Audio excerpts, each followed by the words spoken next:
and had a signal hoisted to his consort, and she bore up in chase, and jamming her fore-lateen flat as a board, lay far nearer the wind than the Agra could, and sailed 3 feet to her 2 besides. On this superiority being made clear, the situation of the merchant vessel, though not so utterly desperate as before Monk fired his lucky shot, became pitiable enough.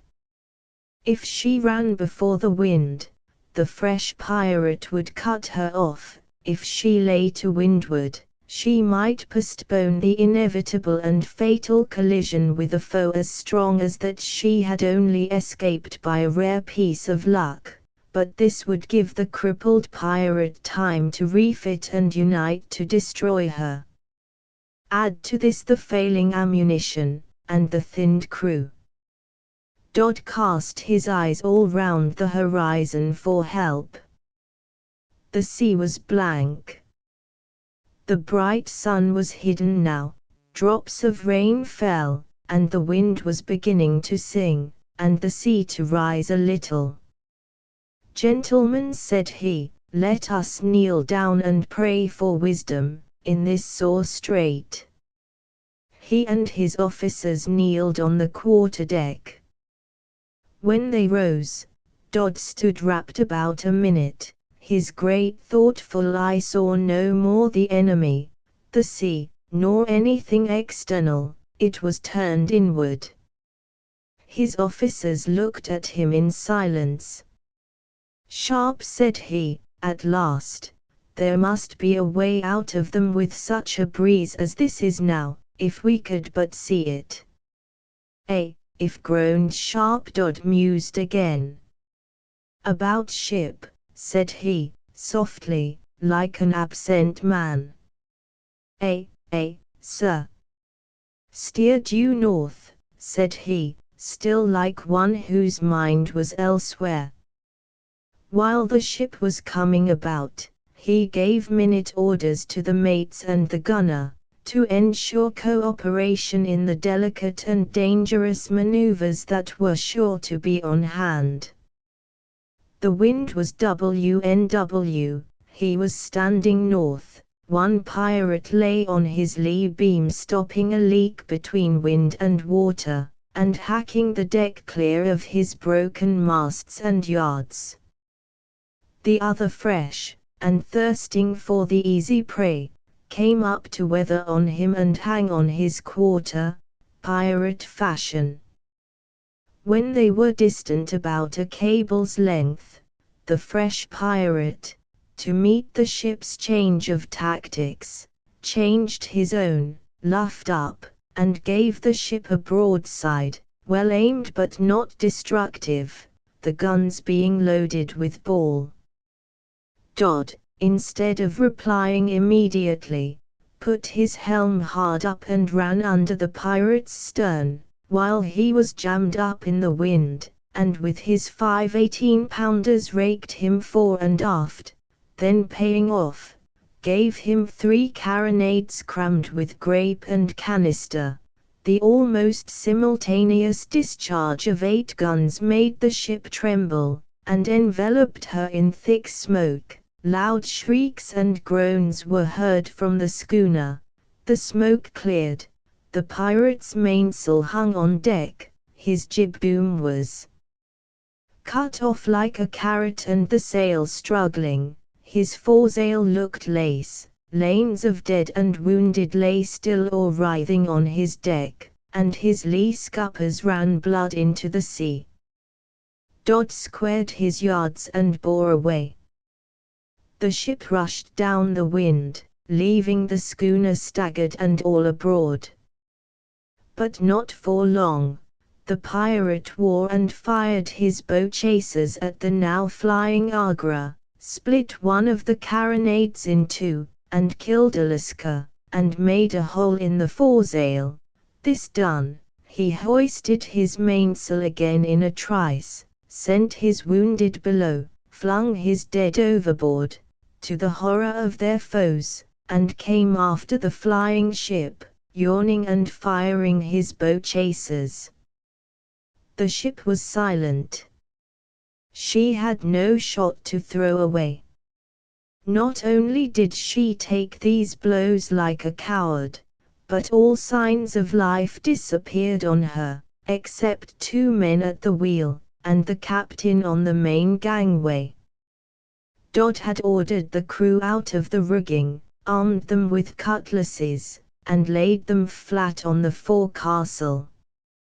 He also compelled Kenny Alley and Fullalove to come down out of harm's way, no wiser on the smoothbore question than they went up. The great patient ship ran environed by her foes, one destroyer right in her course, another in her wake, following her with yells of vengeance, and pounding away at her, but no reply. Suddenly the yells of the pirates on both sides ceased, and there was a moment of dead silence on the sea. Yet nothing fresh had happened. Yes, this had happened. The pirates to windward, and the pirates to leeward, of the Agra, had found out, at one and the same moment, that the merchant captain they had lashed, and bullied, and tortured, was a patient but tremendous man. It was not only to rake the fresh schooner he had put his ship before the wind, but also by a double, daring, master stroke to hurl his monster ship bodily on the other. Without a foresail she could never get out of his way. Her crew had stopped the leak, and cut away and unshipped the broken foremast, and were stepping a new one, when they saw the huge ship bearing down in full sail. Nothing easier than to slip out of her way could they get the foresail to draw, but the time was short, the deadly intention manifest, the coming destruction swift. After that solemn silence came a storm of cries and curses, as their seamen went to work to fit the yard and raise the sail, while their fighting men seized their matchlocks and trained the guns. They were well commanded by an heroic able villain. Astern the consort thundered, but the Agra's response was a dead silence more awful than broadsides. For then was seen with what majesty the enduring Anglo-Saxon fights. One of that indomitable race on the gangway, one at the foremast, 2 at the wheel, conned and steered the great ship down on 100 matchlocks, and a grinning broadside, just as they would have conned and steered her into a British harbour. "Starboard," said Dodd, in a deep calm voice, with a motion of his hand. "Starboard it is." The pirate wriggled ahead a little. The man forward made a silent signal to Dodd. "Port," said Dodd, quietly. "Port it is." But at this critical moment the pirate astern sent a mischievous shot, and knocked one of the men to atoms at the helm. Dodd waved his hand without a word, and another man rose from the deck, and took his place in silence, and laid his unshaking hand on the wheel stained with that man's warm blood whose place he took. The high ship was now scarce 60 yards distant. She seemed to know. She reared her lofty figurehead with great awful shoots into the air. But now the panting pirates got their new foresail hoisted with a joyful shout, it drew, the schooner gathered way, and their furious consort close on the Agra's heels just then scourged her deck with grape. "Port," said Dodd, calmly. "Port it is." The giant prow darted at the escaping pirate. That acre of coming canvas took the wind out of the swift schooner's foresail, it flapped, oh, then she was doomed. Crash! The Indamans cut water in thick smoke beat in the schooner's broadside, down went her masts to leeward like fishing rods whipping the water. There was a horrible shrieking yell, wild forms leaped off on the Agra, and were hacked to pieces almost ere they reached the deck, a surge, a chasm in the ear, filled with an instant rush of engulfing waves, a long, awful, grating, grinding noise, never to be forgotten in this world, all along under the ship's keel, and the fearful majestic monster passed on over the blank she had made, with a pale crew standing silent and awestruck on her deck, a cluster of wild heads and staring eyeballs bobbing like corks in her foaming wake, sole relic of the blotted-out destroyer, and a wounded man staggering on the gangway, with hands uplifted and staring eyes. Decoration: A Gale of Wind, from John Holdsworth, Chief Mate. By W. Clark Russell. Decoration: At midnight Holdsworth came on deck to relieve the second mate. A man out of the port watch came to the wheel, and stood yawning, scarcely awake. The night was dark, a hazy atmosphere, through which the stars gleamed sparely, and the sea like ebony. The rise and fall of the ship flapped the sails against the masts and drove eddies of air about the decks, but in reality there was not a breath of wind. There was something stupendous in the black, profound, and breathless placidity of the night. The compass swung round in the binnacle anywhere, but the swell made the rudder kick heavily now and again, and gave the wheel a twist that flung the spokes out of the man's hand and woke him up. This prolonged inactivity was galling. One longed to hear the rush of parting water and the singing of the wind in the shrouds. The mainsail flapped so heavily that Holdsworth ordered it to be furled. The song of the men brought the captain on deck. He flitted, shadow-like, about the binnacle, sniffed at the night impatiently, and then went to Holdsworth. "The glass has fallen half an inch since 8 bells," said he. "Yes, sir, there'll be a change before morning."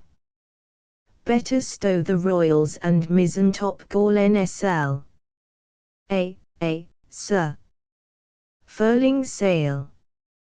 "Furling sail." These, the topmost sails of the ship, were just discernible from the deck. In a few moments their dim outlines melted, and some dark figures went up into the gloom and vanished. The captain returned to his cabin, and Holdsworth strolled the deck. At 2 bells, 1 o'clock, the haze went out of the sky and the stars shone fiercely. Holdsworth, standing on the starboard side of the poop, felt a light air creeping about his face, and the sound of the flapping sails ceased.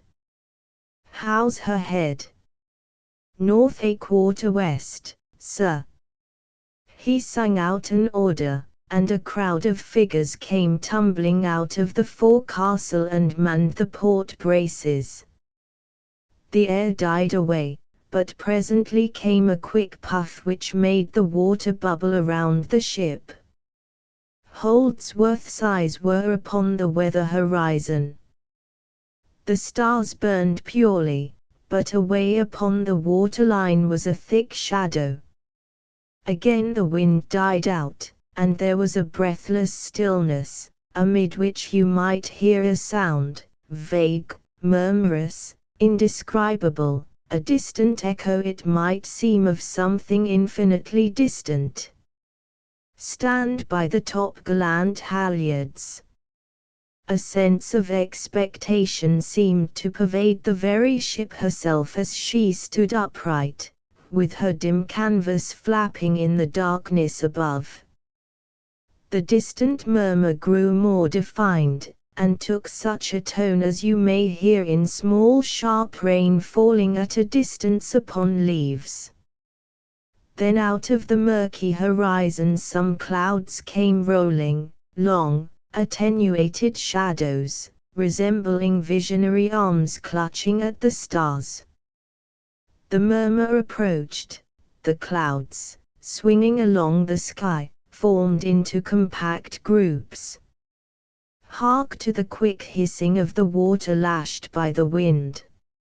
In a moment the sails were round and hard, the ship with her port chains under water, and the wind screeching fiercely over the ebony surface of the sea and whitening it with foam. The captain was on the poop, holding on to the main topgallant backstay, and shrieking orders like one possessed. It was, indeed, briefly, a case of let go everything. Under full topsail, foresail, staysail, and jibs, the ship was too heavily weighted for the surprising violence of the wind, and was powerless to right herself. But every order given was the right one.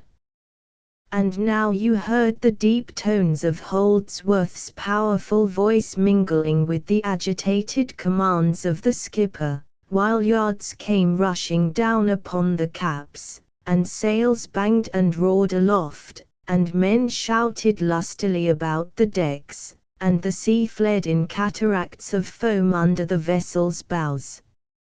A time of deep excitement, but scarcely of suspense. There was too much hurrying for that.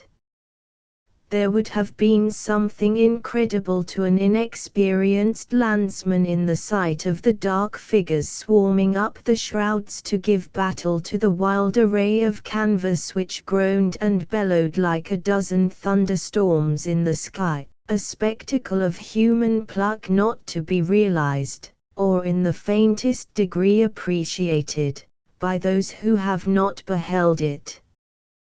The night black, the yards slanting so that the extremity of the mainyard touched the water, the footing upon those yards a thin line which must be felt for by the feet, the canvas, loosened by the lowering of the yard, bellied by the force of the wind many feet above the heads of the reefers, and presenting to their hands a surface of iron, and the three masts quivering under the shocks and convulsions of the sails. All hands were at work now, and there were men enough to reef both big topsails at once, while others over their heads furled the topgallant sails. Holdsworth had been one of the first to spring up the main rigging. He knew the value of every pair of hands in that moment of danger, and away, active, daring, his hands and arms like steel, he clambered for the weather earing. But the boatswain was before him, so he made for the lee yard arm.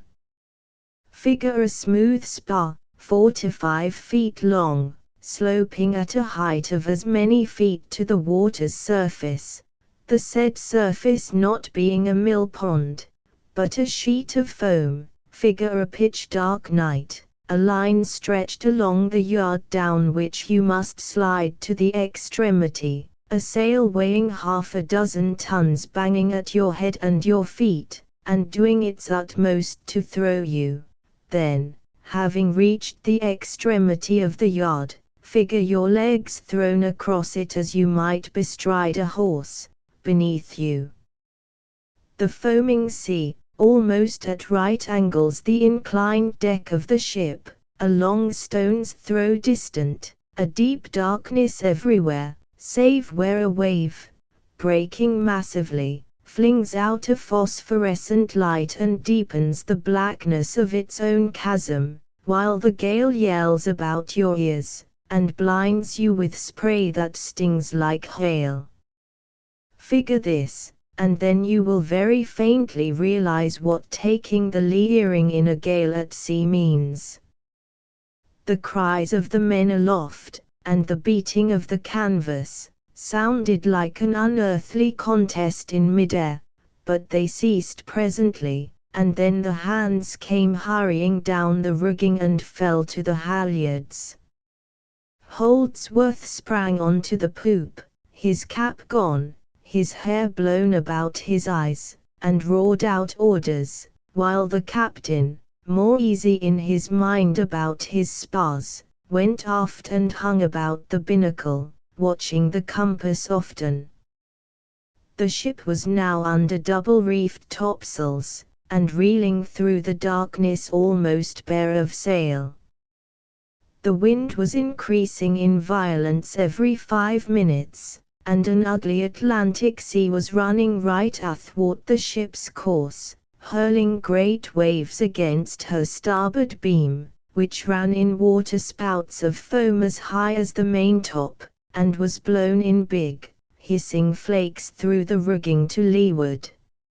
It was soon deemed expedient to close-reef the topsails, but even under these mere streaks of canvas the Meteor lay over to the gale down to her waterways, with the water bubbling in her lee scuppers. But luckily the gale was right abeam, and the vessel could hold her course, but her speed was comparatively small, and she labored heavily. So passed the darkest hours of the night. At 4 o'clock the gale was at its worst. They had rigged up a hurricane house in the mizzen rigging, a square of tarpaulin, which the wind flattened hard against the shrouds, and under this shelter sat Holdsworth and the captain, scarce able to hear their own voices, pitched in the loudest key, amid the howling of the tempest.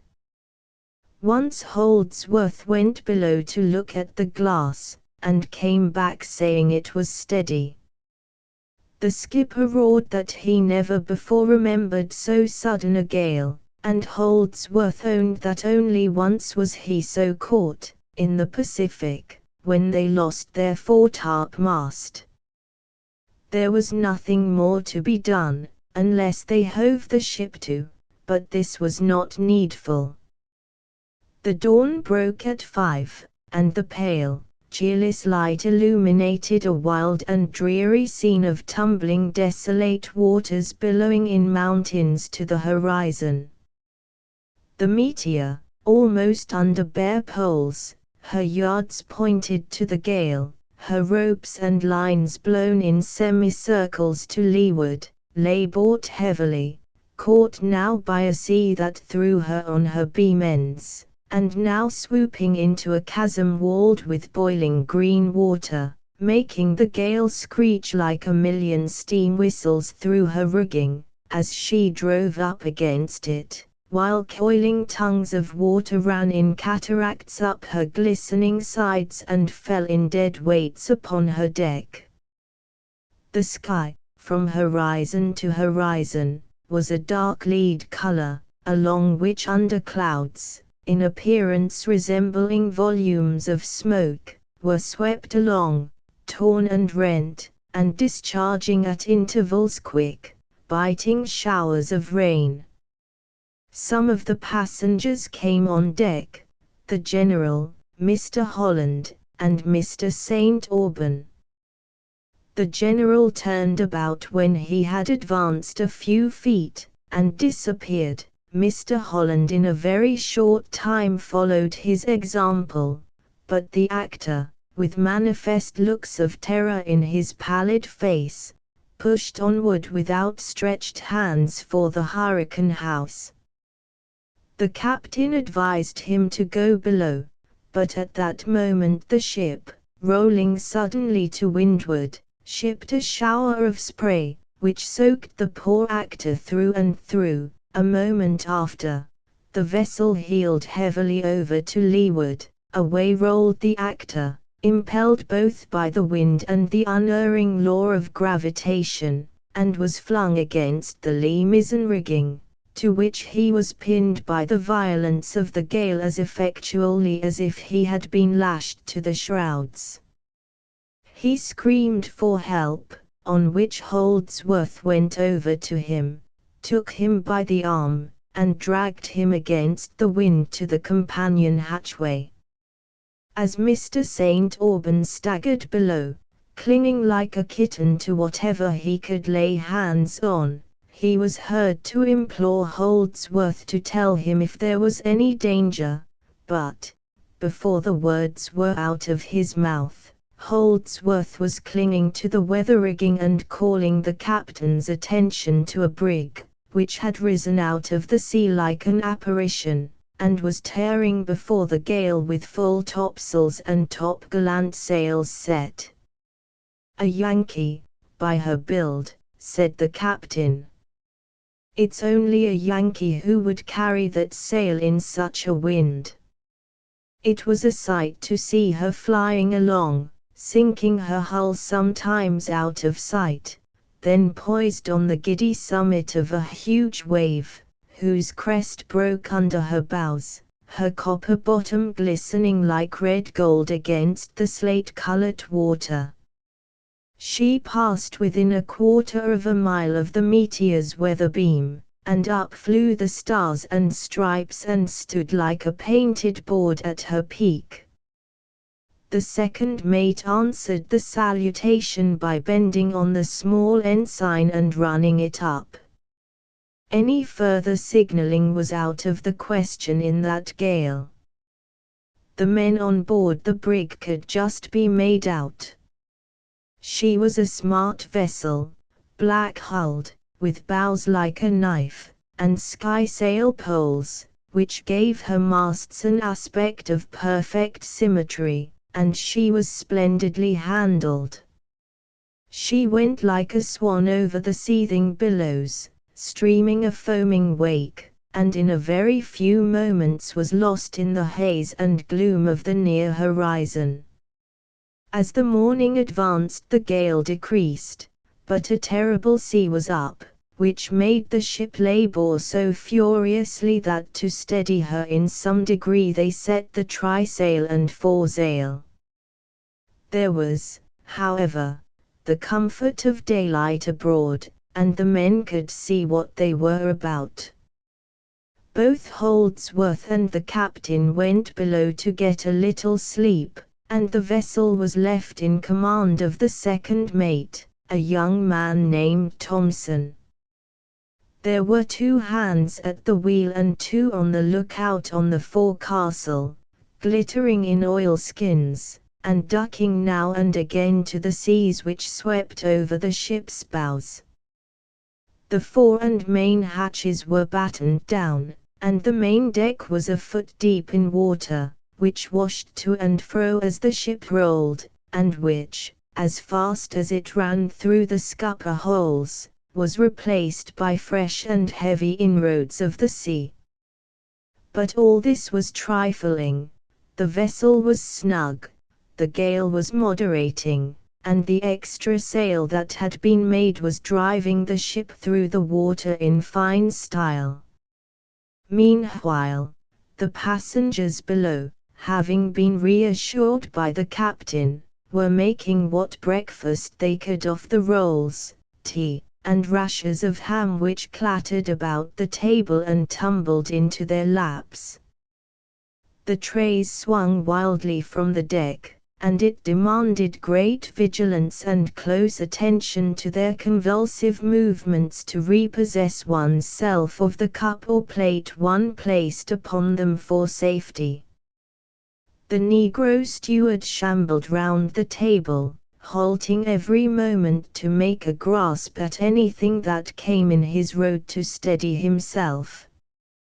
Now and again you heard the smash of crockery.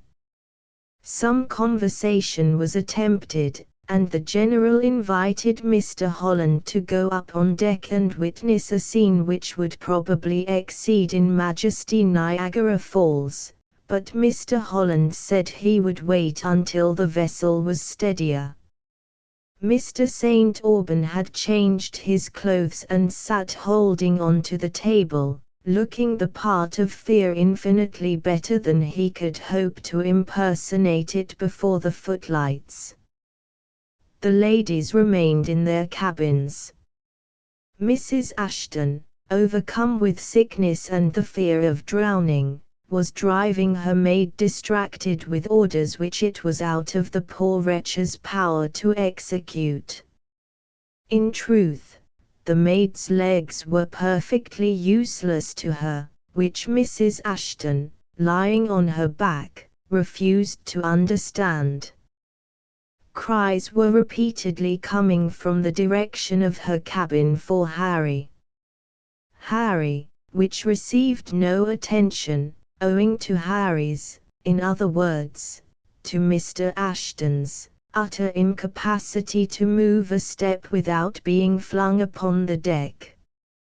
A somewhat different scene was presented by the interior of the forecastle, where both watches were having breakfast. Men holding tin pannikins stepped easily round to the galley, where the cook was dispensing a milkless, sugarless black fluid called tea, and retreated into the twilight of the forecastle, carrying the steaming beverage.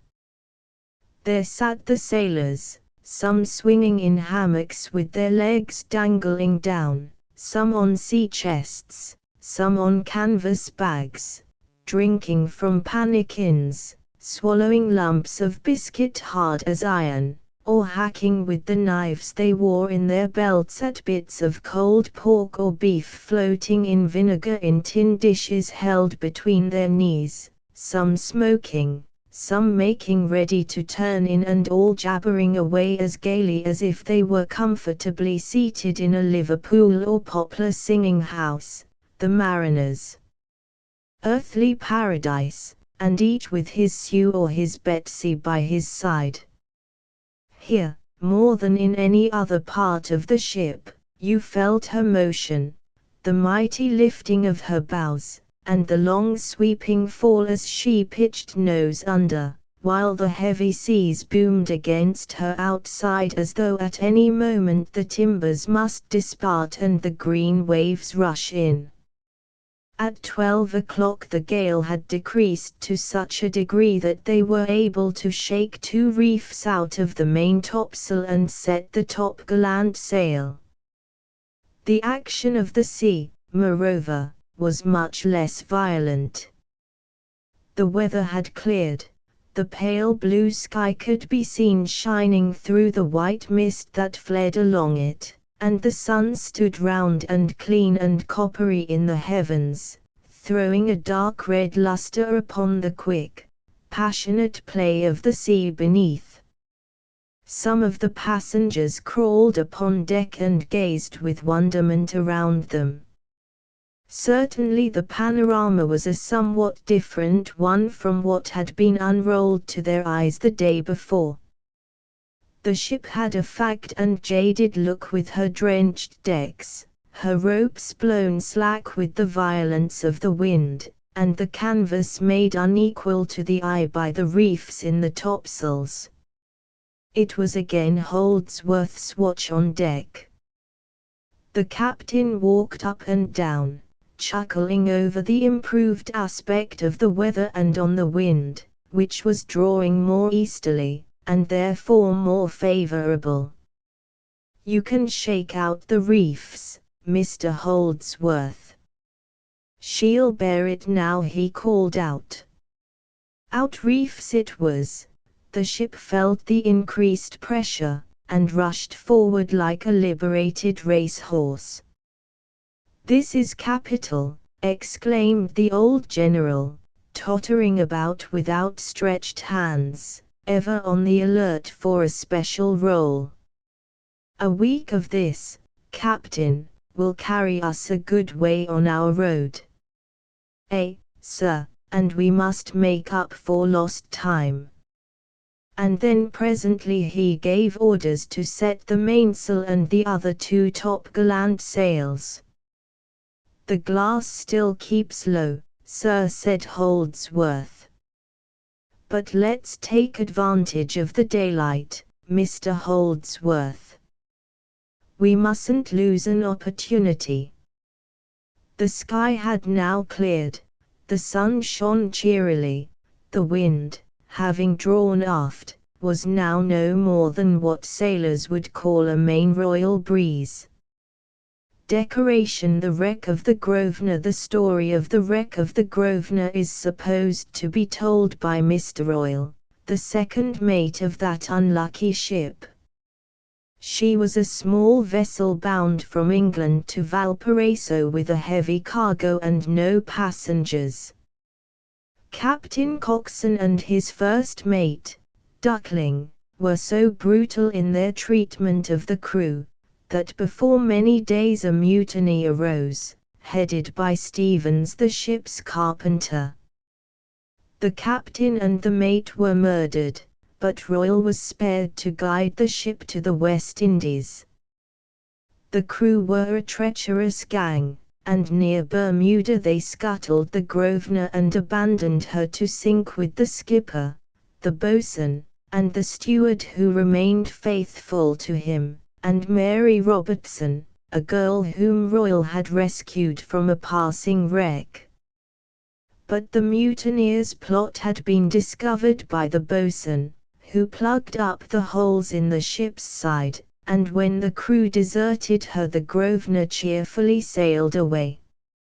Discovering their mistake, one boatload of the villains went in pursuit. In the ensuing skirmish all of this party, except Jim Cornish, were killed, and he was captured with the quarter-boat itself. But even with Cornish turned a faithful ally, the Grosvenor had not sufficient crew to man her, and she was soon crippled by a tremendous gale.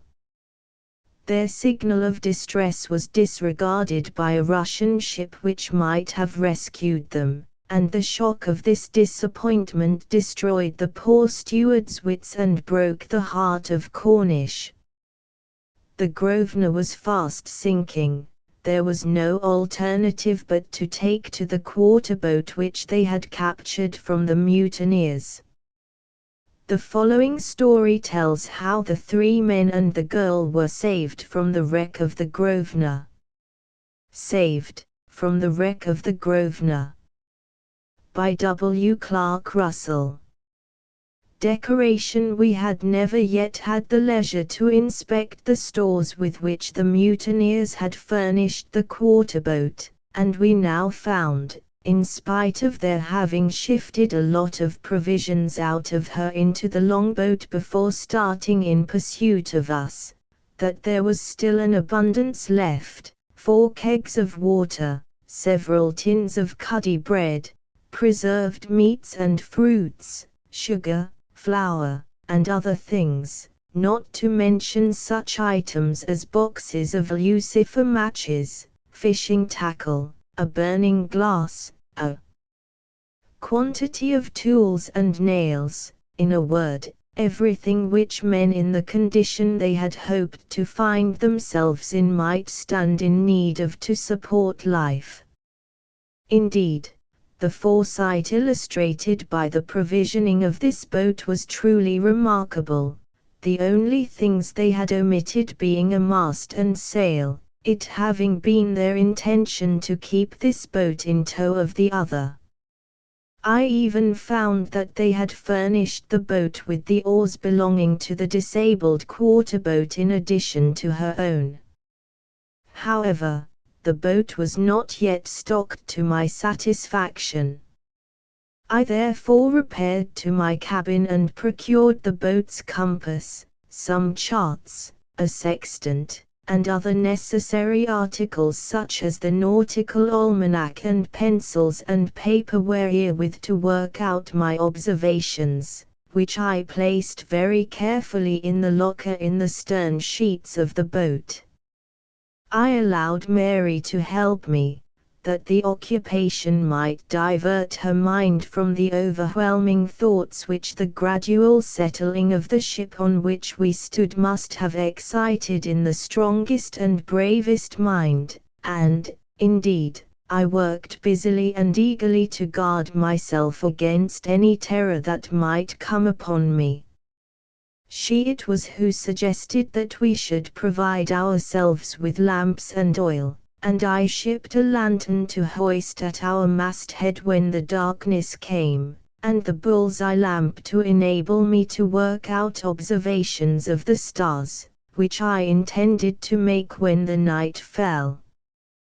To all these things, which sound numerous, but in reality occupied but little space, I added a can of oil, meshes for the lamps, top coats, oilskins, and rugs to protect us at night, so that the afternoon was well advanced before we had ended our preparations.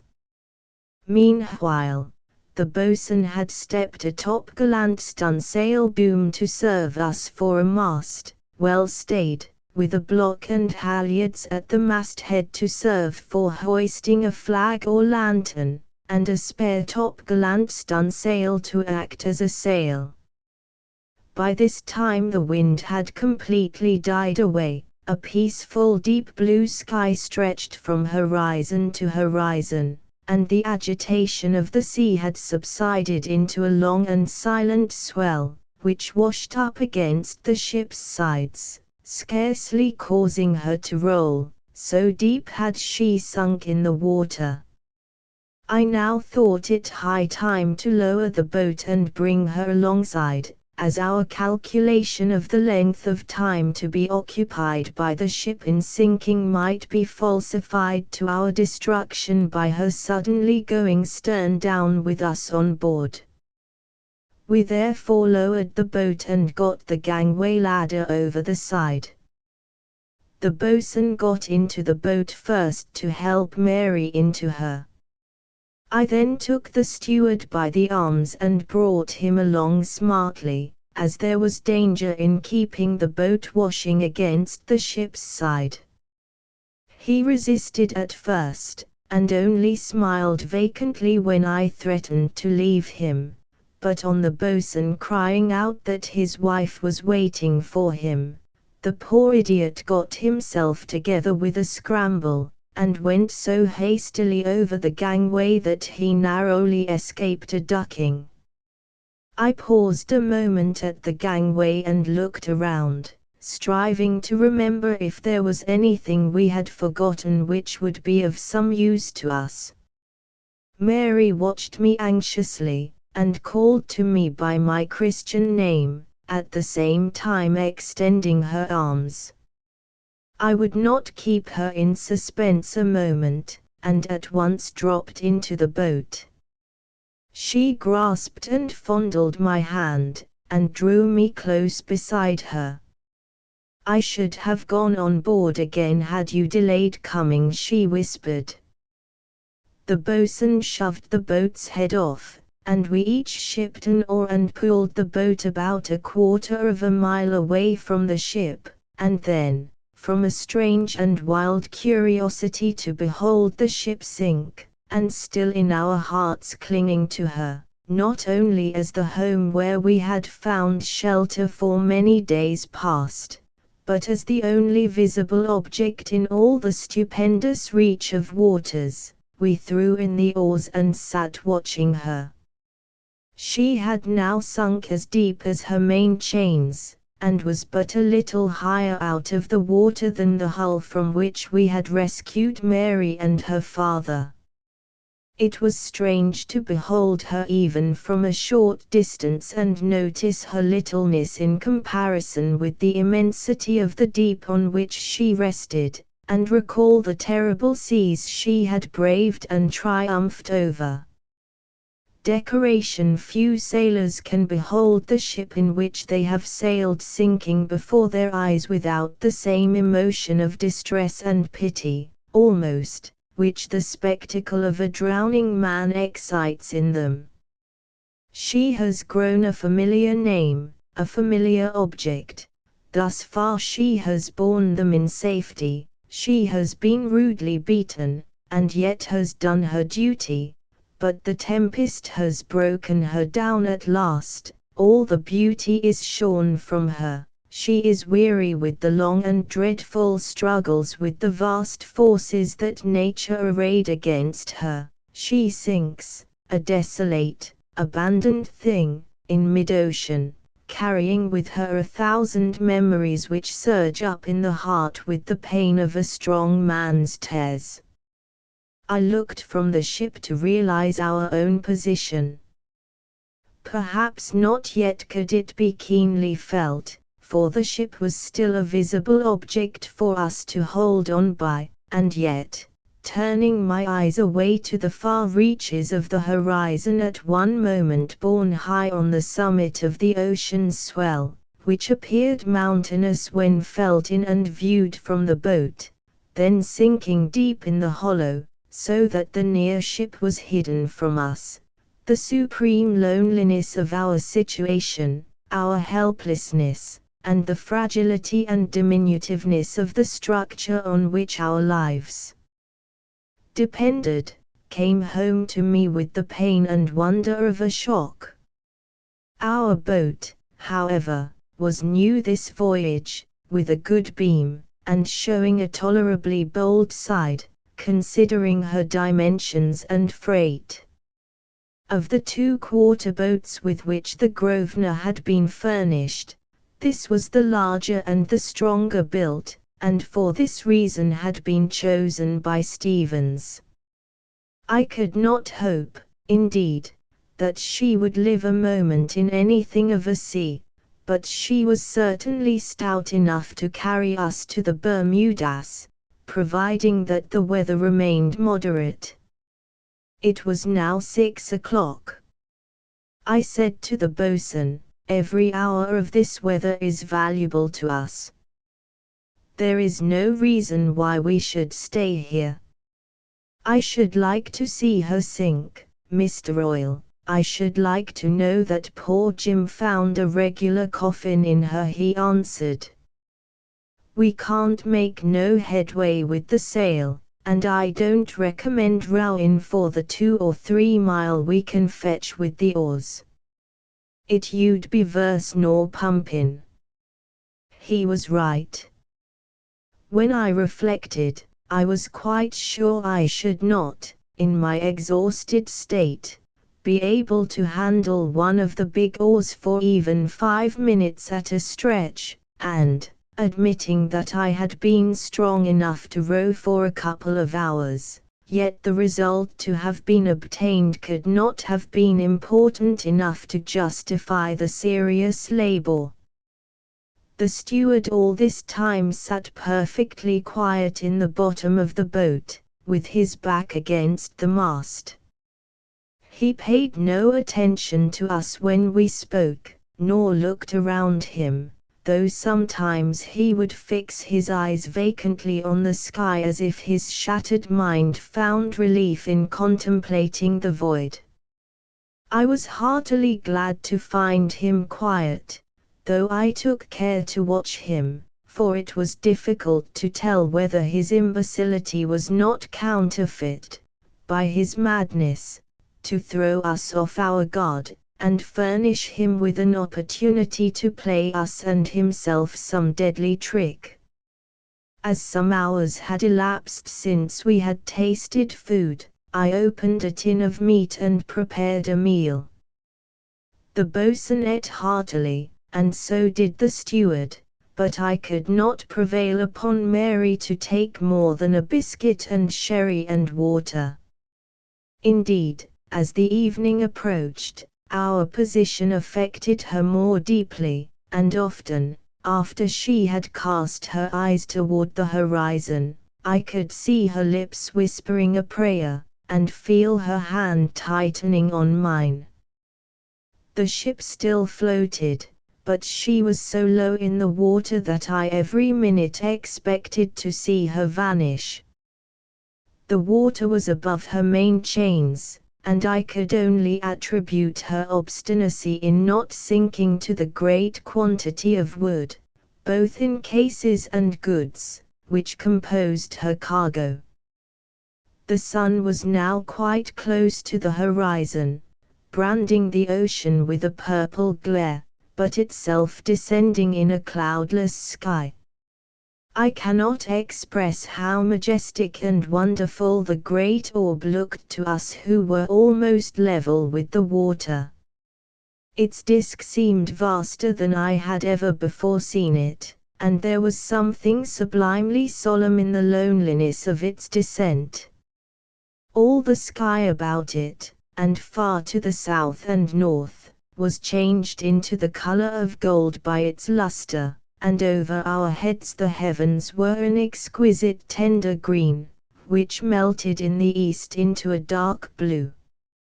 I was telling Mary that ere the sun sunk again we might be on board a ship, and whispering any words of encouragement and hope to her, when I was startled by the boatswain, crying, "Now she's gone.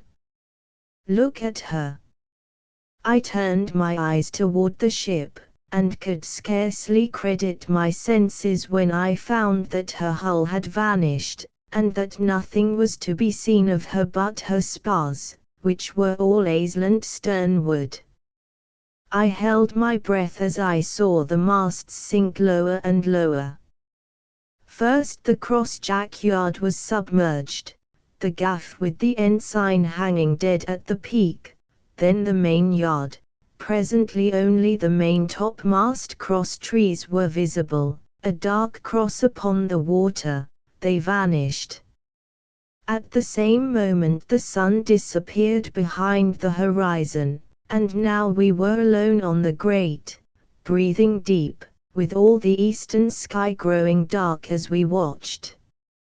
"It's all over," said the boatswain, breaking the silence, and speaking in a hollow tone. "No living man'll ever see the Grosvenor again." Mary shivered and leaned against me.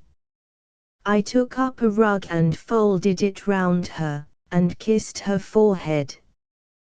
The boatswain had turned his back upon us, and sat with his hands folded, I believe in prayer. I am sure he was thinking of Jim Cornish, and I would not have interrupted that honest heart's communion with its Maker for the value of the ship that had sunk. Darkness came down very quickly, and, that we might lose no chance of being seen by any distant vessel, I lighted the ship's lantern and hoisted it at the masthead. I also lighted the bull's-eye lamp and set it in the stern sheets. "Mary," I whispered, "I will make you up a bed in the bottom of the boat. While this weather lasts, dearest, we have no cause to be alarmed by our position. It will make me happy to see you sleeping, and be sure that while you sleep there will be watchful eyes near you." "I will sleep as I am here, by your side. I shall rest better so," she answered. I could not sleep lying down. It was too sweet a privilege to forego. I passed my arm around her and held her close to me, and she closed her eyes like a child, to please me. Worn out as I was, enfeebled both intellectually and physically by the heavy strain that had been put upon me ever since that day when I had been ironed by Captain Coxon's orders, I say, and I solemnly believe in the truth of what I am about to write, that had it not been for the living reality of this girl, encircled by my arm, with her head supported by my shoulder, had it not been for the deep love I felt for her, which localized my thoughts, and, so to say, humanized them down to the level of our situation, forbidding them to trespass beyond the prosaic limits of our danger, of the precautions to be taken by us, of our chances of rescue, of the course to be steered when the wind should fill our sail, I should have gone mad when the night came down upon the sea and enveloped our boat, a lonely speck on the gigantic world of water, in the mystery and fear of the darkness. I know this by recalling the fancy that for a few moments possessed me in looking along the water, when I clearly beheld the outline of a coast, with innumerable lights winking upon it, by the whirling, dizzy sensation in my head which followed the extinction of the vision, by the emotion of wild horror and unutterable disappointment which overcame me when I detected the cheat. I pressed my darling to me, and looked upon her sweet face, revealed by the light shed by the lantern at the masthead, and all my misery left me, and the delight which the knowledge that she was my own love, and that I held her in my arms, gave me, fell like an exorcism upon the demons of my stricken imagination. She smiled when I pressed her to my side, and when she saw my face close to hers, looking at her, but she did not know that she had saved me from a fate more dreadful than death, and that I, so strong as I seemed, so earnest as I had shown myself in my conflicts with fate, so resolutely as I had striven to comfort her, had been rescued from madness by her whom I had 1,000 times pitied for her helplessness. She fell asleep at last, and I sat for nearly 2 hours motionless, that I should not awaken her. The steward slept with his head in his arms, kneeling, a strange, mad posture. The boatswain sat forward, with his face turned aft and his arms folded. I addressed him once, but he did not answer. Probably I spoke too low for him to hear, being fearful of waking Mary, but there was little we had to say. Doubtless he found his thoughts too engrossing to suffer him to talk. Being anxious to take a star as we say at sea, and not knowing how the time went, I gently drew out my watch and found the hour 11:15. In replacing the watch I aroused Mary, who raised her head and looked round her with eyes that flashed in the lantern light. "Where are we?" she exclaimed, and bent her head to gaze at me, on which she recollected herself. "Poor boy," she said, taking my hand, "I have kept you supporting my weight. You were more tired than I. But it is your turn now. Rest your head on my shoulder." "No, it is still your turn," I answered, "and you shall sleep again presently. But since you are awake, I will try to find out where we are. You shall hold the lamp for me while I make my calculations, and examine the chart." Saying which, I drew out my sextant and got across the thwarts to the mast, which I stood up alongside of to lean on, for the swell, though moderate enough to pass without notice on a big vessel, lifted and sank the boat in such a way as to make it difficult to stand steady.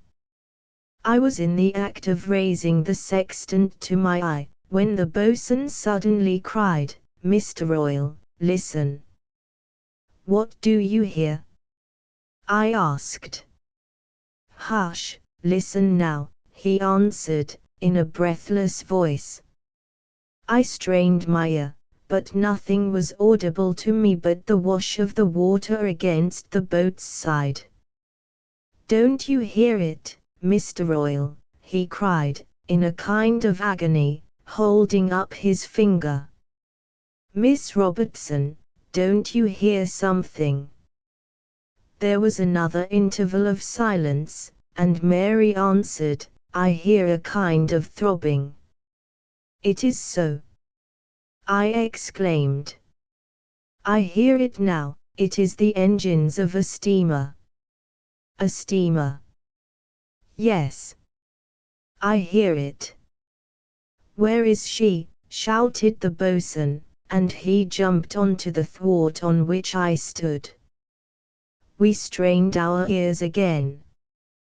That throbbing sound, as Mary had accurately described it, closely resembling the rhythmical running of a locomotive engine heard in the country on a silent night at a long distance, was now distinctly audible, but so smooth was the water, so breathless the night, that it was impossible to tell how far away the vessel might be, for so fine and delicate a vehicle of sound is the ocean in a calm, that, though the hull of a steamship might be below the horizon, yet the thumping of her engines would be heard. Once more we inclined our ears, holding our breath as we listened. "It grows louder," cried the boatswain. "Mr. Royle, bend your bull's-eye lamp to the end o' one o' the oars and swing it about, while I dip this masthead lantern." Very different was his manner now from what it had been that morning when the Russian hove in sight. I lashed the lamp by the ring of it to an oar and waved it to and fro. Meanwhile the boatswain had got hold of the masthead halyards, and was running the big ship's lantern up and down the mast. "Mary," I exclaimed, "lift up the seat behind you, and in the left-hand corner you will find a pistol." "I have it," she answered, in a few moments. "Point it over the stern and fire," I cried. She leveled the little weapon and pulled the trigger. The white flame leaped, and a smart report followed. "Listen now," I said. I held the oar steady, and the boatswain ceased to dance the lantern. For the first few seconds I heard nothing, then my ear caught the throbbing sound. "I see her," cried the boatswain, and, following his finger, my sight being keener than my hearing, I saw not only the shadow of a vessel down in the southwest, but the smoke from her funnel pouring along the stars. "Mary," I cried, "fire again." She drew the trigger. Again. The clear report whizzed like a bullet past my ear. Simultaneously with the second report a ball of blue fire shot up into the sky. Another followed, and another. A moment after a red light shone clear upon the sea. "She sees us!" I cried, "God be praised!" "Mary, darling, she sees us!" I waved the lamp furiously.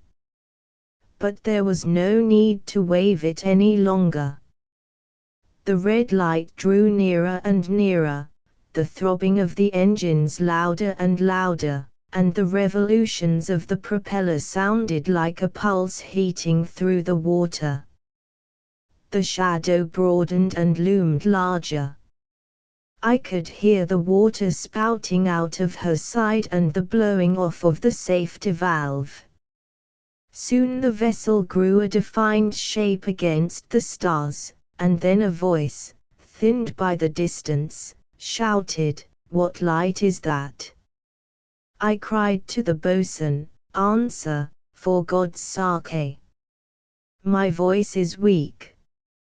He hollowed his hands and roared back, "We're shipwrecked seamen adrift in a quarter-boat."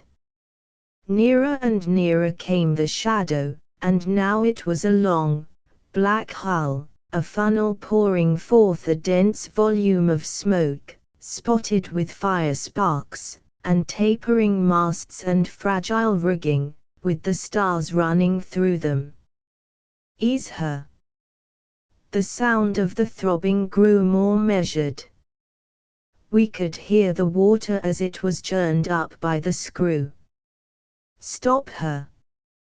The sounds ceased, and the vessel came looming up slowly, more slowly, until she stopped.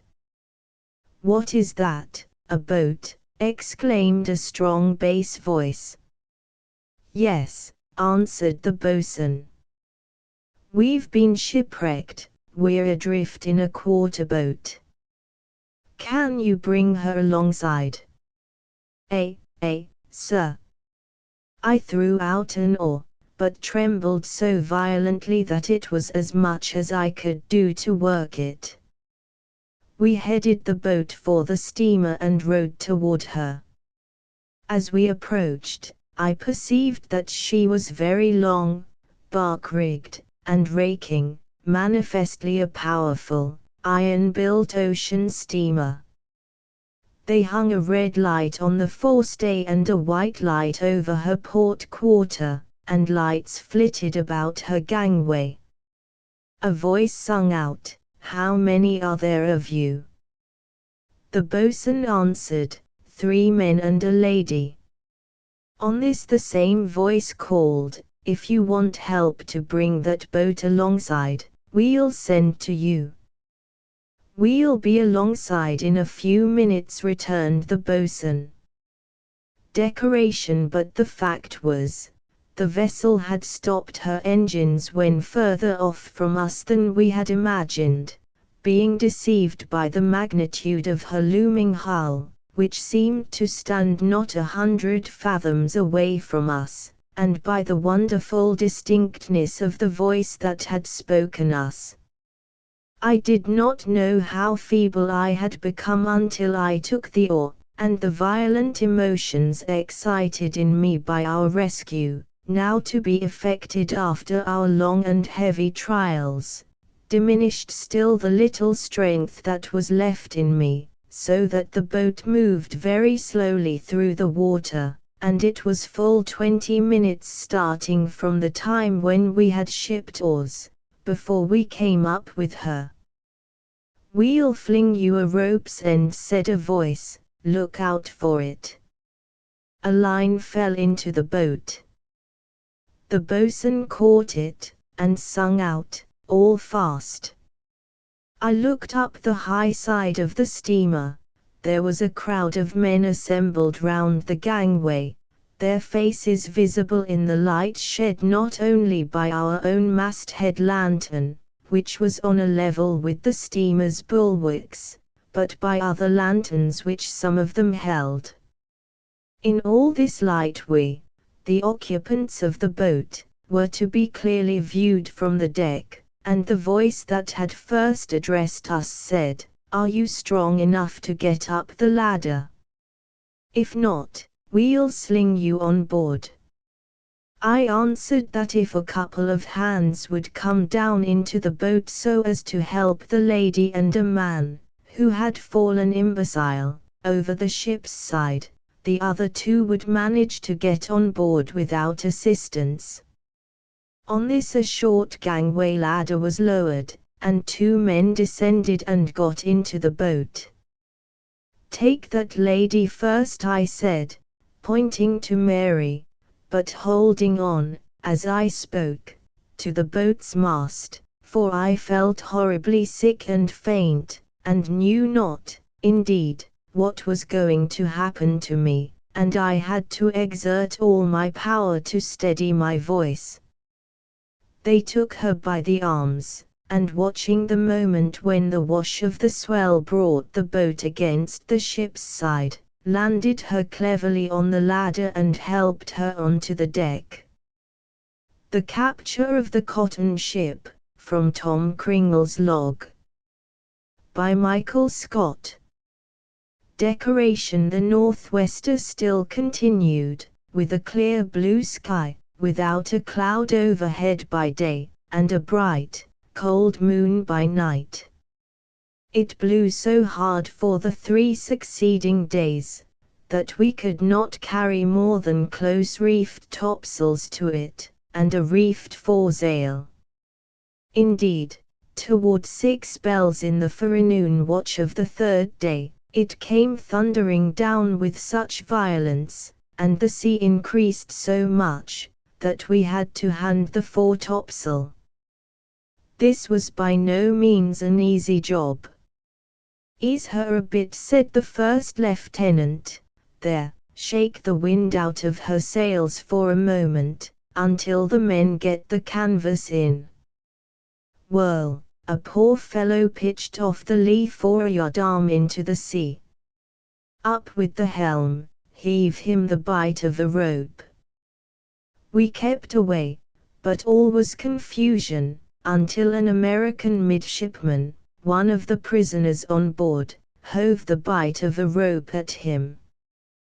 The man got it under his arms, and after hauling him along for 100 yards at the least, and one may judge of the velocity with which he was dragged through the water, by the fact that it took the united strain of 10 powerful men to get him in, he was brought safely on board, pale and blue, when we found that the running of the rope had crushed in his broad chest, below his arms, as if it had been a girl's waist, indenting the very muscles of it and of his back half an inch deep. He had to be bled before he could breathe, and it was an hour before the circulation could be restored, by the joint exertions of the surgeon and gunroom steward, chafing him with spirits and camphor, after he had been stripped and stowed away between the blankets in his hammock. The same afternoon we fell in with a small prize to the squadron in the Chesapeake, a dismantled schooner, manned by a prize crew of a midshipman and 6 men. She had a signal of distress, an American ensign, with the Union down, hoisted on the jurymast, across which there was rigged a solitary lug sail. It was blowing so hard that we had some difficulty in boarding her, when we found that she was a Baltimore pilot boat-built schooner, of about 70 tons burden, laden with flour, and bound for Bermuda. But 3 days before, in a sudden squall, they had carried away both masts short by the board, and the only spar which they had been able to rig was a spare topmast, which they had jammed into one of the pumps. Fortunately she was as tight as a bottle, and stayed it the best way they could. The captain offered to take the little fellow who had charge of her, and his crew and cargo on board, and then scuttle her, but no, all he wanted was a cask of water and some biscuit, and having had a glass of grog, he trundled over the side again, and returned to his desolate command. However, he afterwards brought his prize safe into Bermuda. The weather still continued very rough, but we saw nothing until the second evening after this. The forenoon had been even more boisterous than any of the preceding, and we were all fagged enough with make-sail and shorten sail and all hands the whole day through, and as the night fell, I found myself, for the 4th time, in the maintop. The men had just lain in from the maintopsail yard, when we heard the watch called on deck, "Starboard watch, ahoy!" which was a cheery sound to us of the larboard, who were thus released from duty on deck and allowed to go below. The men were scrambling down the weather shrouds, and I was preparing to follow them, when I jammed my left foot in the grating of the top, and capsized on my nose. I had been up nearly the whole of the previous night, and on deck the whole of the day, and actively employed too, as during the greater part of it blew a gale. I stooped down in some pain, to see what had bolted me to the grating, but I had no sooner extricated my foot than, overworked and over-fatigued as I was, I fell over in the soundest sleep that ever I have enjoyed before or since, the back of my neck resting on a coil of rope, so that my head hung down within it. The rain all this time was beating on me, and I was drenched to the skin. I must have slept for 4 hours or so, when I was awakened by a rough thump on the side from the stumbling foot of the captain of the top, the word having been passed to shake a reef out of the topsails, the wind having rather suddenly gone down. It was done, and now broad awake, I determined not to be caught napping again, so I descended and swung myself in on deck out of the main rigging, just as Mr. Treenell was mustering the crew at 8 bells. When I landed on the quarter-deck, there he stood abaft the binnacle, with the light shining on his face, his glazed hat glancing, and the raindrops sparkling at the brim of it. He had noticed me the moment I descended. "Heyday, Master Kringle, you are surely out of your watch. Why, what are you doing here, eh?" I stepped up to him and told him the truth, that, being over-fatigued, I had fallen asleep in the top. "Well, well, boy," said he, "never mind, go below, and turn in. If you don't take your rest, you never will be a sailor. But what do you see aloft?" glancing his eye upwards, and all the crew on deck, as I passed them, looked anxiously up also amongst the rigging, as if wondering what I saw there, for I had been so chilled in my snooze, that my neck, from resting in the cold on the coil of rope, had become stiffened and rigid to an intolerable degree, and although, when I first came on deck, I had, by a strong exertion, brought my caput to its proper bearings, yet the moment I was dismissed by my proper officer, I for my own comfort was glad to conform to the contraction of the muscle, whereby I once more staved along the deck, glowering up into the heavens as if I had seen some wonderful sight there. "What do you see aloft?" repeated Mr. Treenell, while the crew, greatly puzzled, continued to follow my eyes, as they thought, and to stare up into the rigging. "Why, sir, I have thereby got a stiff neck, that's all, sir." "Go and turn in at once, my good boy, make haste. Now, tell our steward to give you a glass of hot grog, and mind your hand that you don't get sick." Decoration I did as I was desired, swallowed the grog, and turned in, but I could not have been in bed above an hour, when the drum beat to quarters, and I had once more to bundle out on the cold wet deck, where I found all excitement. At the time I speak of, we had been beaten by the Americans in several actions of single ships, and our discipline improved in proportion as we came to learn by sad experience that the enemy was not to be undervalued. I found that there was a ship in sight, right ahead of us, apparently carrying all sail. A group of officers were on the forecastle with night glasses, the whole crew being stationed in dark clusters round the guns at quarters. Several of the American skippers were forward amongst us, and they were of opinion that the chase was a man of war, although our own people seemed to doubt this. One of the skippers insisted that she was the Hornet, from the unusual shortness of her lower masts, and the immense squareness of her yards. But the puzzle was, if it were the Hornet, why she did not shorten sail. Still this might be accounted for, by her either wishing to make out what we were before she engaged us, or she might be clearing for action. At this moment a whole cloud of studding sails were blown from the yards as if the booms had been carrots, and to prove that the chase was keeping a bright lookout, she immediately kept away, and finally bore up dead before the wind, under the impression, no doubt, that she would draw ahead of us, from her gear being entire, before we could rig out our light sails again.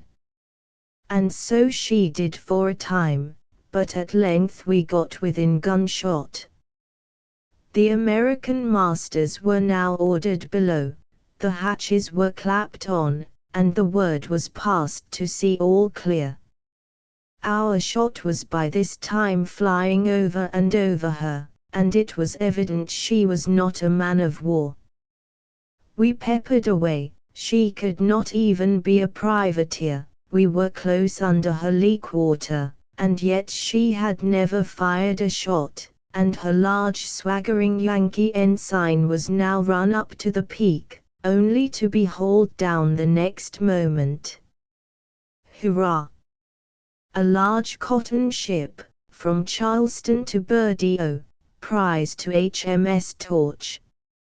She was taken possession of, and proved to be the Natchez, of 400 tons burden, fully loaded with cotton. By the time we got the crew on board, and the second lieutenant, with a prize crew of 15 men, had taken charge, the weather began to lower again. Nevertheless we took the prize in tow, and continued on our voyage for the next 3 days, without anything particular happening. It was the middle watch, when I was startled by a violent jerking of my hammock, and a cry that the brig was amongst the breakers. I ran on deck in my shirt, where I found all hands, and a scene of confusion such as I never had witnessed before. The gale had increased, yet the prize had not been cast off, and the consequence was, that by some mismanagement or carelessness, the sway of the large ship had suddenly hove the brig in the wind, and taken the sails aback. We accordingly fetched stern away, and ran foul of the prize, and there we were, in a heavy sea, with our stern grinding against the cotton ship's high quarter. The mainboom, by the first rasp that took place after I came on deck, was broken short off, and nearly 12 feet of it hove right in over the taffrail. The vessels then closed, and the next rub ground off the ship's mizzen channel as clean as if it had been sawed away. Officers shouting, men swearing, rigging cracking, the vessels crashing and thumping together. I thought we were gone, when the first lieutenant seized his trumpet. Silence, men, hold your tongues, you cowards, and mind the word of command. The effect was magical. Brace round the foreyard, round with it, set the jib, that's it, foretopmast staysail, whole, never mind if the gale takes it out of the bolt rope, a thundering flap, and away it flew in truth down to leeward, like a puff of white smoke. Never mind, men, the jib stands. Belay all that, down with the helm, now don't you see she has stern way yet? Zounds! We shall be smashed to atoms if you don't mind your hands, you lubbers. Main topsail sheets let fly, there she pays off, and has headway once more, that's it, right your helm now, never mind his spanker-boom, the forestay will stand it, there, up with helm, sir, we have cleared him, hurrah! And a near thing it was too, but we soon had everything snug, and although the gale continued without any intermission for 10 days, at length we ran in and anchored with our prize in 5-fathom hole, off the entrance to St. George's Harbour. It was lucky for us that we got to anchor at the time we did, for that same afternoon, one of the most tremendous gales of wind from the westward came on that I ever saw. Fortunately it was steady and did not veer about, and having good ground tackle down, we rode it out well enough. The effect was very uncommon. The wind was howling over our mastheads, and amongst the cedar bushes on the cliffs above, while on deck it was nearly calm, and there was very little swell, being a weather shore, but half a mile out at sea all was white foam, and the tumbling waves seemed to meet from north and south, leaving a space of smooth water under the lee of the island, shaped like the tail of a comet, tapering away, and gradually roughening and becoming more stormy, until the roaring billows once more owned allegiance to the genius of the storm. Then we rode, with 3 anchors ahead, in safety through the night, and next day, availing of a temporary lull, we ran up, and anchored off the Tanks. 3 days after this, the American frigate President was brought in by the Endymion, and the rest of the squadron. Decoration Treasure Island. Jim Hawkins, the boy hero of Stevenson's tale, had sailed with a party of adventuresome gentlemen on the ship Hispaniola, to find the pirate gold which, as they had private proof, lay buried on Treasure Island. Unfortunately, the crew was largely composed of ruffians, who had themselves been pirates, and who also knew of the buried treasure. On reaching the island, these fellows mutinied and tried to kill brave Captain Smollett and the party of gold seekers.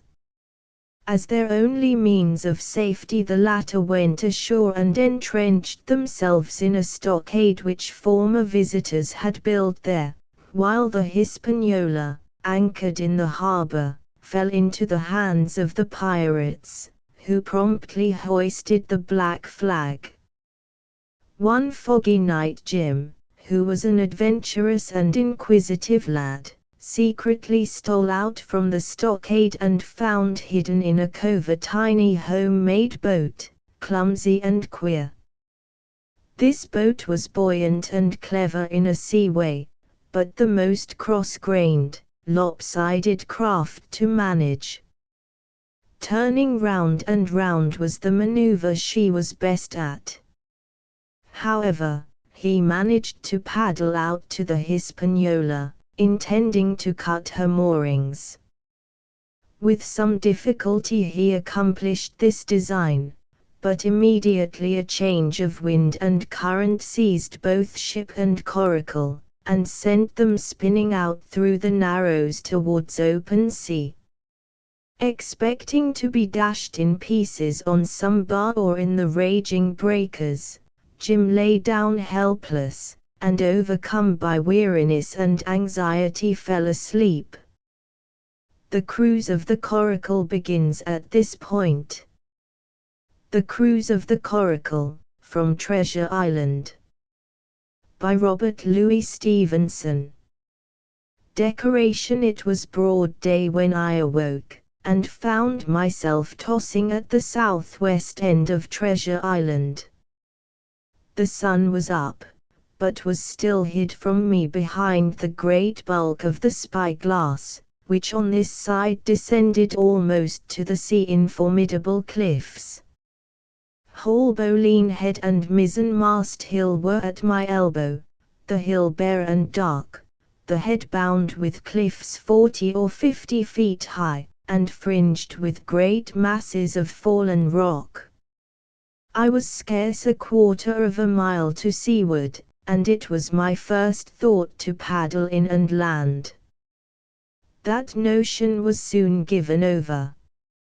Among the fallen rocks the breakers spouted and bellowed, loud reverberations, heavy sprays flying and falling, succeeded one another from second to second, and I saw myself, if I ventured nearer, dashed to death upon the rough shore, or spending my strength in vain to scale the beetling crags.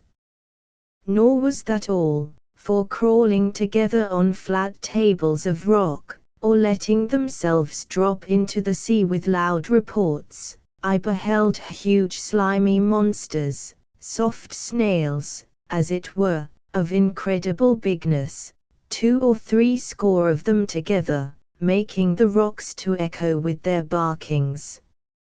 I have understood since that they were sea lions, and entirely harmless. But the look of them, added to the difficulty of the shore and the high running of the surf, was more than enough to disgust me of that landing place.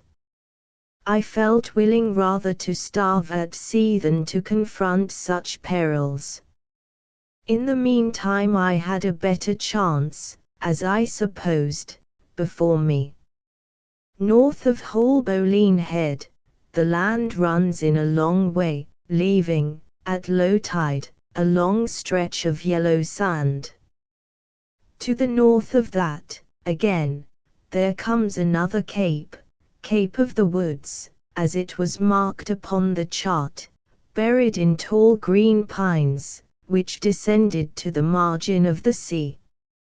I remembered what Silver had said about the current that sets northward along the whole west coast of Treasure Island, and seeing from my position that I was already under its influence, I preferred to leave Haulbowline Head behind me, and reserve my strength for an attempt to land upon the kindlier-looking Cape of the Woods.